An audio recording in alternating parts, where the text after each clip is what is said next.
1822, Germany, a white stork lands, with a 30-inch African spear through its neck, and it's still alive.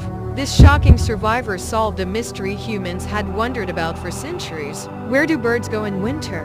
Before this, some believed they slept underwater, or even transformed into other creatures. But this one bird proved they travel thousands of miles to Africa. Today, the file stork, the arrow stork, still stands, frozen in time, at the University of Rostock, a living emblem of nature's enduring mysteries. The preserved specimen instantly transports viewers back to 1822, conveying both historical weight and visual intrigue.